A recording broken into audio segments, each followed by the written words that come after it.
Hi hello friends, അർച്ചന ചേച്ചി സീരിയലിൻ്റെ latest episode റിവ്യൂയിലേക്ക് എല്ലാ കൂട്ടുകാർക്കും സ്വാഗതം. അങ്ങനെ ചിന്നു ഹോസ്പിറ്റലിൽ അഡ്മിറ്റ് ചെയ്തിരിക്കുക ചെയ്യുന്നത്. കൈയൊക്കെ നന്നായിട്ട് പൊള്ളിയിട്ടുണ്ട്. ആ സമയത്ത് തന്നെ വിജയനും ഭാര്യയും അവിടെ എത്തുന്നുണ്ട്. അമ്മാവന്മാരും അവിടെ നിൽക്കുന്നുണ്ട് കേട്ടോ. നിങ്ങൾ എന്തിനാ ഇങ്ങോട്ട് വന്നതെന്ന് ചോദിക്കുന്നുണ്ട് വിജയനോട്. അപ്പോഴത്തേനും ഞാൻ അവളുടെ അച്ഛനാണ്, അവൾക്ക് എന്ത് സംഭവിച്ചാലും ഞാൻ ഇവിടെ എത്തിയിരിക്കുമെന്ന് പറയുന്നുണ്ട്. ഇതൊക്കെ ചോദിക്കാൻ നിങ്ങൾ അവൻ്റെ അമ്മാവന്മാർ മാത്രമാണല്ലോ, അവളുടെ അമ്മയല്ലല്ലോ എന്ന രീതിയിലൊക്കെ പറയുന്നുണ്ട്. ഞങ്ങളുടെ ചേച്ചി ഇല്ലാത്ത സ്ഥാനത്ത് ഞങ്ങൾ തന്നെയാണ് നിൽക്കേണ്ടത്. ഇത്രയും കാലം ഞങ്ങളാണ് ചിന്നുവിനെ വളർത്തിയതൊക്കെ എന്ന് പറയുന്നുണ്ട്. ഒരു പേപ്പറിൽ മാത്രം പേര് മാത്രമുള്ള നിങ്ങൾ എന്തെങ്കിലും അവൾക്ക് ചെയ്തു വച്ചിട്ടുണ്ടോ എന്ന് ചോദിക്കുന്നുണ്ട് കേട്ടോ. എൻ്റെ അധികാരത്തെക്കുറിച്ച് ഒരുമാതിരി വർത്തമാനം പറയരുതെന്ന് പറയുകയും ചെയ്യുന്നുണ്ട് കേട്ടോ വിജയൻ. ആ സമയത്ത് തന്നെ അവൻ്റെ രണ്ടാം ഭാര്യ പറഞ്ഞിട്ട് തടയുന്നുണ്ട് കേട്ടോ. എന്താ വിജയേട്ടനെ നിങ്ങൾ എന്ത് ചെയ്തു? ഇയാൾക്ക് ഇയാളുടെ മകളല്ലേ, എല്ലാം തന്നെ പറയാൻ അധികാരമില്ലേന്ന് ചോദിക്കുന്നുണ്ട്. ഒന്ന് പോ തള്ളിയെന്ന് പറഞ്ഞിട്ട് അവളെ ഉന്തി തള്ളി വിജയൻ്റെ അടുത്ത് ആക്കുന്നു കേട്ടോ. ഇപ്പോഴത്തേലും രണ്ട് കൂട്ടരും കൂടി നന്നായിട്ട് വഴക്ക് കൂടുന്ന സമയത്തന്നെ അവിടെ ഡോക്ടർ വരുന്നുണ്ട് കേട്ടോ. എന്താ ഇവിടെ പ്രശ്നം എന്ന് ചോദിക്കുമ്പോഴത്തേനും ഇയാൾ ഇവളുടെ അച്ഛനാണെന്ന് പറഞ്ഞിട്ട് അധികാരം കാണിക്കാനായിട്ട് വരുന്നുണ്ട്. ഇതെൻ്റെ മോളാണ്, എൻ്റെ മോൾക്ക് എന്തെങ്കിലും പറ്റിയാൽ ഞാനല്ലേ ഉണ്ടാവേണ്ടത്. ഇവളുടെ അമ്മാവന്മാർ മാത്രമാണ് ഇവരെന്തുകൊണ്ടാണ് ഇത്രയും അധികാരം കാണിക്കുന്നത് എനിക്കറിയില്ല. എന്തായാലും നിങ്ങൾ എല്ലാവരും കൂടെ ഇവിടെ നിൽക്കേണ്ട ഒരു ആവശ്യമില്ല. ആരെങ്കിലും ഒരാൾ മാത്രം ഇവിടെ നിന്നാൽ മതി. അമ്മയില്ലാത്ത സ്ഥാനത്ത് അച്ഛൻ ഇവിടെ നിൽക്കട്ടെ എന്ന് പറയുന്നുണ്ട്. അത് ശരിയാവില്ല, ഞങ്ങൾ ഇവിടുന്ന് പോവില്ല എന്ന് പറയുന്നുണ്ട്. നിങ്ങൾ പുറത്തിറങ്ങി നിൽക്കൂ, ഇവിടെ നിൽക്കാൻ ഞാൻ സമ്മതിക്കില്ല.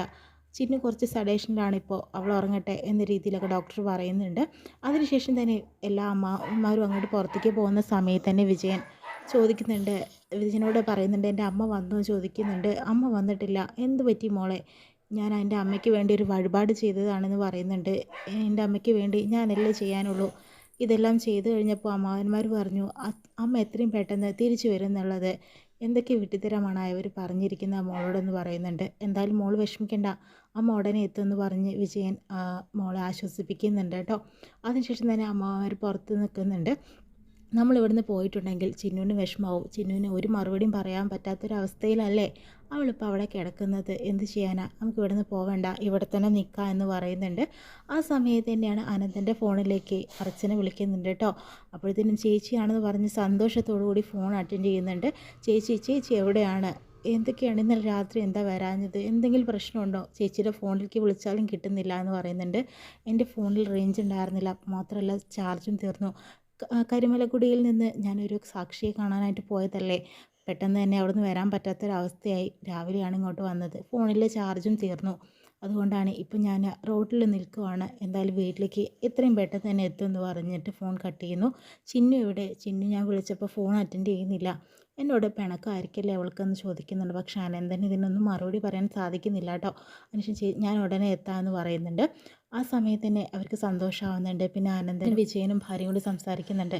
വിജയൻ പറയുന്നുണ്ട്, ഞാനൊന്ന് ഓഫീസിൽ പോയിട്ട് വരാമെന്ന് പറയുന്നുണ്ട്. നീ ഇവിടെ നിൽക്കുമെന്ന് പറയുന്നുണ്ട്. എന്ത് വിജയമാണ് ഈ പറയുന്നത്? എൻ്റെ ഒരു കഷ്ടകാലം എൻ്റെ മോൾക്ക്, നമ്മുടെ മോൾക്ക് വന്നപ്പോൾ പോലും ഞാനിങ്ങനെ ഹോസ്പിറ്റലിൽ നിന്നില്ല, എൻ്റെ വീട്ടുകാരല്ലേ നോക്കിയത്. ഇപ്പോൾ ഇത് നമ്മുടെ ആവശ്യമില്ലേ? ചിന്നുവിന് തോന്നട്ടെ നമ്മൾ അവളെ സംരക്ഷിക്കണമെന്നുണ്ടെന്ന്. എന്നാലല്ലേ കാര്യങ്ങൾ അവൾ നമ്മളെ രീതിയിലേക്ക് വരുള്ളൂ. അവളുടെ അമ്മ, എൻ്റെ ശത്രുവിൻ്റെ മകളെ എനിക്ക് തന്നെ നോക്കേണ്ട ഒരു അവസ്ഥയാണ്. ഇപ്പോൾ താനൊന്ന് അഡ്ജസ്റ്റ് ചെയ്യും, 2 ദിവസത്തേക്കല്ലേ, ഞാൻ എത്രയും പെട്ടെന്ന് പോയിട്ട് വരാം, അവരെ ഇതിനകത്തേക്ക് കയറ്റണ്ട എന്ന് പറഞ്ഞിട്ട് വിജയൻ അങ്ങോട്ട് പുറത്തിറങ്ങാനായിട്ട് നിൽക്കുന്നു.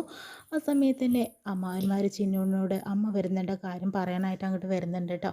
ഞങ്ങൾക്ക് ചിന്നുവിനോട് സംസാരിക്കണം എന്ന് പറയുന്നുണ്ട്. അത് പറ്റില്ല എന്ന് പറയുമ്പോഴത്തേനും അതെന്തുകൊണ്ടാണ്, ഞങ്ങൾക്ക് സന്തോഷകരമായിട്ടുള്ളൊരു വാർത്ത അവൾ അറിയിക്കണമെന്ന് പറയുന്നു. അത് പറ്റില്ല എന്നും തീർത്ത് തന്നെ പറഞ്ഞു കൊടുക്കുന്നുണ്ട് കേട്ടോ. ആ സമയത്ത് തന്നെ നിങ്ങൾക്ക് എന്തെങ്കിലും പറയാനുണ്ടെങ്കിൽ അത് എന്നോട് പറഞ്ഞോളൂ, ഞങ്ങൾ അവളോട് പറഞ്ഞോളാം എന്ന് പറയുന്നുണ്ട്. അത് പറയില്ല, തന്നോടൊന്നും ഞങ്ങളൊരു കാര്യവും പറയില്ല എന്ന് പറയുന്നുണ്ട് കേട്ടോ. എന്തായാലും അവിടെ നിന്ന് തന്നെ അവരെ പുറത്താക്കുന്നുണ്ട്. എങ്കിലും പിന്നീട് പോയിട്ട് അനന്തൻ പറയുന്നുണ്ട് അവളുടെ അമ്മ ഇപ്പോൾ തിരിച്ചു വരുമെന്ന രീതിയിലൊക്കെ വിജയനോട് പറയുന്നുണ്ട് കേട്ടോ. വന്നെങ്കിൽ കാണാം എന്നും പറയുന്നുണ്ട്. അതിനുശേഷം തന്നെ അവൾ വന്നിട്ട് ചിന്നുവിൻ്റെ അടുത്ത് വന്ന് നിൽക്കുന്നുണ്ട്. അപ്പോഴത്തേനും എത്രയും പെട്ടെന്ന് തന്നെ നിൻ്റെ ഈ മഴക്കത്തിൽ നിന്ന് നിന്നെ ഉണർത്താൻ തിരിക്കാൻ എന്തെങ്കിലും പോകാൻ വഴിയുണ്ടോ, ഞാനൊന്ന് നോക്കട്ടെ എന്ന് പറഞ്ഞിട്ട് അങ്ങനെ നിൽക്കാട്ടോ ചെയ്യുന്നത്. ആ സമയത്തിന് രുക്കു എന്തായാലും എല്ലാവരോടായിട്ട് പറയുന്നുണ്ട്, അർച്ചന ചേച്ചി എന്തായാലും ഒരു രാത്രി മുഴുവൻ ആരുടെ കൂടെ കഴിഞ്ഞു എന്നൊന്നും അറിയില്ല. എന്തായാലും അമ്പാട് വീട്ടിലേക്ക് ഒരു ബോംബ് പൊട്ടാനായിട്ട് പോകുന്നെന്ന് പറയുന്നു. എന്തൊക്കെയാണ് നീ പറയുന്നത്? നിങ്ങൾ കണ്ടോ, എത്രയും പെട്ടെന്നായിരിക്കും അത് സംഭവിക്കാൻ പോകുന്നത്. ഇവിടുത്തെ ആണുങ്ങൾക്ക് പുറത്തിറങ്ങി നടക്കാൻ പറ്റാത്തൊരവസ്ഥയിൽ എത്താനായിട്ട് പോവാണെന്നൊക്കെ പറഞ്ഞു കൊടുക്കുന്നുണ്ട്.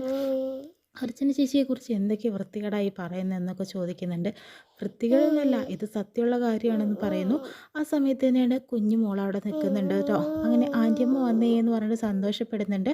ആ സമയത്താണ് രുക്ക് അന്തം വിടുന്നുണ്ട്. ഇവർ വീണ്ടും വന്നോ എന്ന് പറയുന്നുണ്ട്. അങ്ങനെ ആ കുഞ്ഞിനെയൊക്കെ താലോലിച്ച് അച്ഛനകത്തേക്ക് വരുന്നു.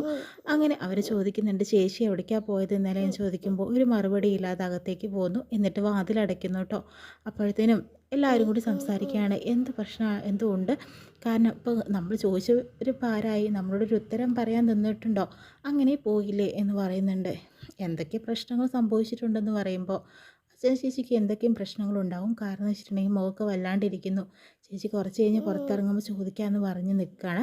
ആ സമയത്ത് തന്നെയാണ് അർച്ചനയുടെ ആങ്ങളമാരെല്ലാവരും വരുന്നുണ്ട് കേട്ടോ. ചേച്ചി വന്നല്ലേ, ചേച്ചി ഇപ്പോൾ വന്നിട്ടുള്ളൂ, ഒരക്ഷരം പറഞ്ഞില്ല. ചേച്ചിയോട് ആരും ഒന്നും ഇപ്പോൾ ചോദിക്കേണ്ട ആവശ്യമില്ല, ചേച്ചിക്കൊന്നും വരത്തില്ല എന്ന് പറയുന്നു. അർച്ചന പുറത്തിറങ്ങി വരുന്നുണ്ട് കേട്ടോ. എന്താ നിങ്ങൾക്കൊക്കെ അറിയേണ്ടതെന്ന് പറയുന്നു. ചേച്ചി ഇന്നലെ രാത്രി എവിടെയായിരുന്നു എന്നുള്ള കാര്യം അറിയേണ്ടത്. ഞാനൊരു സാക്ഷിയെ കാണാനായിട്ട് പോയതായിരുന്നു, പക്ഷെ അവിടെ നിൽക്കേണ്ട ഒരു അവസ്ഥ വന്നു. പിറ്റേ ദിവസം രാവിലെ വന്നത് എന്ന് പറയുമ്പോഴത്തേനും എന്നാൽ ചേച്ചിക്ക് എന്നെയും കൂട്ടി പോയിക്കൂടെ എന്ന് പറയാം കേട്ടോ. നിന്നെ ഞാൻ വിളിച്ചതായിരുന്നു, പക്ഷേ നീ ഫോൺ എടുത്തില്ല എന്ന് പറയുന്നു. ചേച്ചിക്ക് എന്നോടുള്ള ദേഷ്യം ഇതുവരെ മാറിയില്ല അല്ലേ എന്ന് പറയുന്നുണ്ട്. അതുകൊണ്ടല്ലടാ എന്ന് പറയുന്നുണ്ട് കേട്ടോ. എന്തായാലും ചേച്ചി പോയ സ്ഥലം എവിടെയെന്ന് പറഞ്ഞിട്ടുണ്ടെങ്കിൽ അതെന്താ ആവശ്യം? കാരണം വെച്ചിട്ടുണ്ടെങ്കിൽ നിങ്ങളുടെ മനസ്സിലുള്ള ഒരു കാര്യങ്ങളും ഞാൻ ജീവിതത്തിൽ ഒരിക്കലും ചെയ്യില്ല. പക്ഷേ നിങ്ങളങ്ങനെയൊക്കെ തെറ്റിദ്ധരിച്ചിട്ടുണ്ടാവുമെന്ന് എനിക്കിപ്പോൾ മനസ്സിലായി. ആട്ടെ, ചിന്നു എവിടെയെന്ന് ചോദിക്കുന്നുണ്ട്. ചിന്നു കോളേജ് വിട്ട് വരാനായില്ലേ എന്ന് പറയുന്നു. അപ്പോഴത്തേനും ചിന്നുവിന് സംഭവിച്ച കാര്യം ചേച്ചി അറിഞ്ഞില്ലേ എന്ന് പറയുമ്പോഴത്തേനും എന്താ അവൾക്ക് സംഭവിച്ചെന്ന് ചോദിക്കുന്നു. അങ്ങനെ ആ ഒരു കാര്യങ്ങളെല്ലാം തന്നെ വെട്ടി തുറന്ന് പറയാട്ടോ ചെയ്യുന്നത്. അപ്പോഴത്തേനും അർച്ചന ആകെ ഞെട്ടുന്നുണ്ട് കേട്ടോ. എന്തായാലും ചിന്നുവിൻ്റെ അടുത്തേക്ക് അർച്ചന ഓടിയെത്തും. എന്തായാലും ആ ദുഷ്ടക്കൂട്ടങ്ങളിൽ നിന്ന് തൻ്റെ മകളെ എന്തായാലും അർച്ചന രക്ഷിക്കും. ഇത്രയും കാണിച്ചുകൊണ്ടാണ് ഇന്നത്തെ എപ്പിസോഡ് വിശേഷം കഴിയുന്നത് കേട്ടോ.